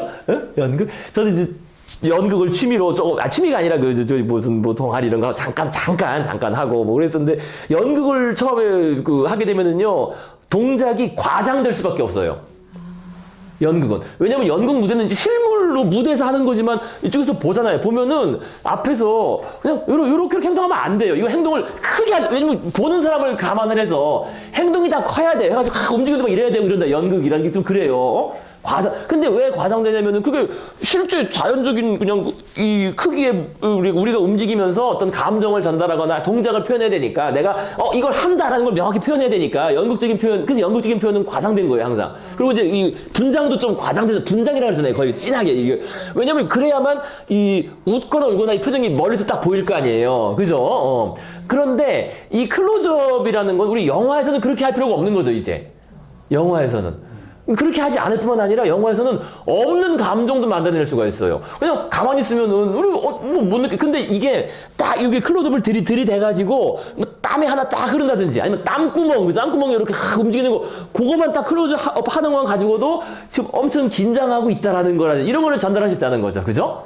특별히 그 과장된 동작이나 이런 거 없이도 어떤 의미에서는 감각이 확장되는 거죠, 사실은. 우리가 평소에는 느낄 수 없는, 그냥 봐서는 모르잖아요. 저 사람 뭐 지금 뭐 흥분했는지, 긴장하는지. 근데 우리는 클로즈업을 통해서, 그죠? 그거를 표현을 할 수 있다는 겁니다. 그죠? 특히 영화 기법상으로. 그래서 이게 상당히 오늘날에 너무나 익숙한 거지만은, 하나의 한 단계, 다른 도약이 되는 거예요. 그런 의미에서. 요 기술이, 사진 기술과 이어지는 영화 기술이 이 클로즈업 이라는 게 중요한 기술이죠. 자, 그래서 요게 이제 그거로 되는 거 사실. 우리 눈으로 볼 수 없는 건데, 딱 보면 다르잖아요. 그죠? 어떤 의미에서 클로즈업을 하고 보면은요. 자, 그래서 그 잠깐 언급드리겠고, 나중에 나옵니다. 클로즈업 처음 한 사람. 그 다음에 이제 요 얘기는 안 할 수가 없죠. 요 얘기는 우리가, 저도까지부터 하면 되겠구나. 그래서 거기 마저 읽어보시면은요, 뭐 책이 있으니까, 요건 뭐 세부사항은 뭐 아실 필요는 없고요. 그냥 이제 사진의 그 발달사인데요. 그 다음 문단. 그래서 곧이어 또 다른 발명이 잇따랐다. 1857년에 젖은 감광판의 발명으로 노출 시간은 수초로 줄고 영상은 다그레이 것만큼 또렷한 사진을 촬영하는 것이 가능하게 되었다. 그리고 틴타입의 발명으로 깨지기 쉬운 유리판 대신 가벼운 금속재 감광판을 사용할 수 있게 되었으며 곧이어 마른 감광판이 발명되면서 사진사들이 어두운 작업실에 사진을 찍어야 하는 불편에서 해방되었다. 이렇게 얻어진 사진은 현상하기 이전의 영상이 보다 오래 간직될 뿐 아니라 노출 시간도 훨씬 짧아서 산발이 필요 없을 정도였다. 1858년 즉석사진기가 발명되어 다그레이 형식의 사진을 대신하게 되었으며 1980년대라고 봐야 돼. 1880년대에는 휴대용 카메라와 롤필름이 대중화되기 시작했다. 1980년이 아니고 1980년대라고 봐야 됩니다. 번역상으로 이게 오류가 있는 것 같아요. 자, 그래서 뭐 어쨌든 이런 식으로 사진이 발전했다는 건데요. 그 얘기만 하시면 마무리가 되겠네요. 그러니까 여기 이제 뭐 자세히 안 나왔고 우리도 뭐 사진의 역사를 자세히 알 필요 없죠. 뭐 저도 잘 모르고요. 대충 그런 것만 나요. 근데 어쨌든 근데 우리가 언급 안 할 수 없는 사람이 이 사람이죠. 코닥, 그죠? 가서 우리 이 신세대 분들은 아시나요, 코닥? 옛날 사진 찍으신 기억 있으세요? 찍고 필름 맡겨서 인화하고 이런. 그래서 거의 아마 마지막 그 다음 세대는 그러지 않았을 거예요. 그죠? 그 다음 세대는 그죠? 그러니까 이제 옛날엔 그랬다는. 이게 이제 처음 시작된 거예요. 코닥, 바로 그 이스트만 코닥, 그죠? 그 조지 이스트만이라는 사람, 요 사람이 이스트만 코닥이라는 그 설립자입니다. 그래서 건판을 완전히 대체할 수 있는 필름 롤, 그죠? 이렇게 오늘날 우리가 알고 있는 그 롤 방식의 필름을 발명해서 특허를 받았고 1988년에 이 롤을 사용하는 카메라, 이게 그 카메라예요. 그 당시 카메라를 출시해서 이게 광고입니다. 그래서 이제 이제는 일반인들도 자유롭게 사진을 찍을 수, 이게 왜 그러냐면은요. 그전에는 일반인이 찍을 수 없는 게, 사진 찍으면 뭐래? 인화를 해야지, 인화. 그죠? 근데 인화하는 암실이나 이런 게 없잖아요, 일반인들은. 어떻게 사진 찍어도 소용이 없는 거예요. 그죠? 그걸 갖춘 전문가만 사진 찍을 수 있었는데, 이제는 이게 광고가 그거예요, 광고가.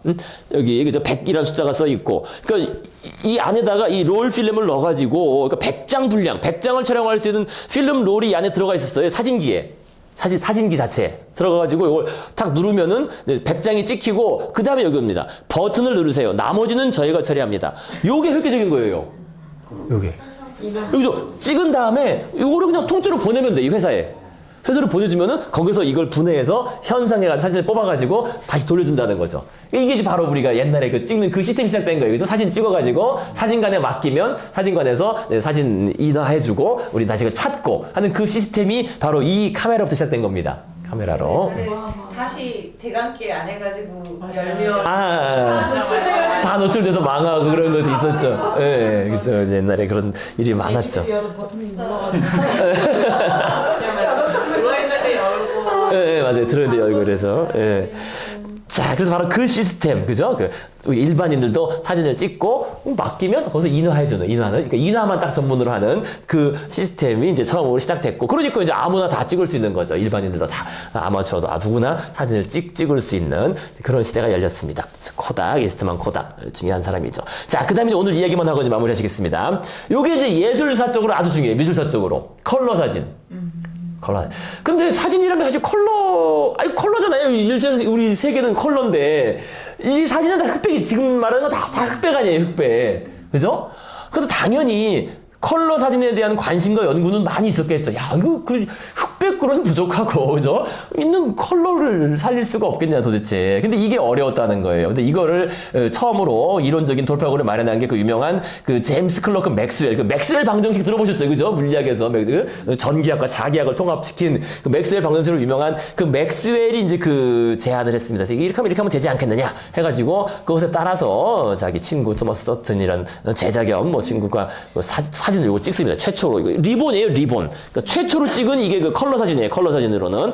이런 예쁜 리본을, 그래서 다는 리본이, 못에 다는 리본을, 이제 실제 색은 선명하진 않죠. 그죠? 선명하지 않지만 어쨌든 그 방법으로 사진을 찍은 최초의 컬러 사진입니다. 그래서 1961년이죠. 61년. 그래서 처음으로 최초의 컬러 사진을 찍는데, 근데 컬러라는 게 우리나라도 이제 우리 한 분은 이제 아시겠지만은요, 이 컬러 테레비도 참 나온 지가 얼마 안 되는, 맨날 흑백 텔레비만 보다가 이게 컬러가 사실 쉬운 게 아니에요. 쉬운 게. 우리 컴퓨터도, 사실 컴퓨터도 당장 컬러로 된 게 이게 얼마 안 돼요. 아세요? 저기서 다 흑백에 파라니까 흑백이었어요. 그래서 컬러라 그러면은 야 이거 얼마나 가격이 막 3-4배씩 올라갔어요. 뭐 컬러 모니터가. 그죠? 그리고 아마 그 사진을 인사 무슨 기억하실 거예요. 어릴 때 다 흑백 사진 아니에요? 저희만 해도. 그죠? 흑백 사진이었고 컬러 사진은 엄청 비쌌어. 가격이 뭐 5배, 10배 컬러 사진은. 그때는 저는 흑백은 없었던 거. 그죠? 흑백은 이제 사라졌죠, 흑백은. 그죠? 그래서 여기 쓴 것처럼, 그래서 그리고 옛날 또 이 컬러라는 게 이게 쉽지가 않아요. 이 색상도 흐릿하고 이 자연색이 안 나거든요. 그래서 선명한 컬러 사진을 위해서는 정말 한참을 기다려야 된다, 한참을. 사실상 20세기까지 해서 기다려야 했다는 겁니다. 그러니까 어떻게 돼요? 어려웠다는. 이게 어려웠는데, 그죠? 그렇기에 미술가들한테는 그 여지가 남은 거예요. 요게 중요해요, 요게 미술사를 이해했을 때, 미술사. 예. 그렇기에 이 시기가 언제입니까? 사진이 발명된 다음에 이 컬러 사진이 완전해질 때까지 그 시기, 한 7-80년 정도의 시기, 그 7-80년이에요. 그죠? 한 대략 50년 정도에서 7-80년 정도 그 시기에는 화가들에게 색에 집중할 충분한 이유가 큰 것이 있다는 거지. 왜냐면 색은, 그거 기계로 안 된다. 그죠? 색이랑 기계로는 전할 수 없는, 우리 인간의 영역이고, 그죠? 색채의 마술사가 그래서 색채의 마술사가 나오는 거야. 색채의 향연이 펼쳐지는 거, 이게 우연이 아니에요. 그죠? 사진의 발명이 아까 말씀드린 것처럼 1850년대부터 사람들이 이제 사진을 막 찍어댄 거죠. 1850년대부터. 근데 인상파 나온 게 1860년대거든요. 그죠? 근데 우리가 아시다시피 인상파는 다 색채예요, 색채. 그죠? 우리가 당장 그림만 넘겨보셔도 돼요. 그죠? 다 색채. 아름다운 색채, 화려한 색채. 그죠? 쭉 넘겨보시면 딱 아실 겁니다. 그죠? 쭉 아시겠고. 또 그 다음에 인상파뿐만이 아니라, 반 고흐도 마찬가지고요. 다 색에 대한 관심이에요. 색. 그죠? 그 다음에 인상뿐만 아니라, 야수파로 바로 넘어가셔야 야수파로 우리가 어디 갔습니까? 그래서 238, 230, 240, 별로 많이 안 남았네? 238페이지. 238페이지, 그죠? 239페이지, 야수파. 239페이지, 야수파. 색채의 취해라고 나오잖아요, 벌써 제목이, 그죠?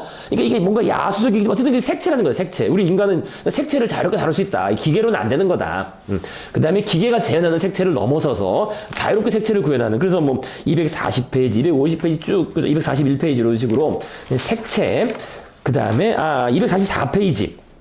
그죠? 마티스 나오잖아요. 244페이지. 이것도 다 색채예요, 색채. 245페이지고. 색면으로 화면을 구성한다는 거. 그러니까 요게 이제, 그렇게 보면 큰 틀에서 하는 가지가 이해되시는 거죠. 그죠? 왜 예술사에서 하필이면은 19세기 말부터 20세기 초에 그렇게 이른바 색채의 향연이라고 할 수 있는 화가들의 색채에 집중했느냐. 그거는 컬러 사진이 아직 완벽하지 않았기 때문에 또 컬러로 그렇게 있긴 있었지만은 자연색, 선명한 색을 구현할 수가 없었습니다. 컬러로는요.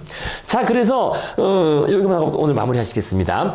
그래서 어쨌든 그렇게 자연색을 있는 그대로 재현할 수 있는 컬러 사진에 대한 관심은 컸죠. 야, 그걸 어떻게 제대로 할 수 없을까? 기술적으로. 그러니까 노벨상도 그거를 줬어요. 얼마나 관심이 컸으면은 그 컬러 사진술을 발명한 공로로 이 가브리엘 리프맨이라는 사람이, 룩셈부르크 사람이 노벨상을 받아요. 그러니까 그 사람이 찍은 사진이에요. 요게 컬러 사진. 근데 이제 색채가 자연색처럼 선명하진 않죠.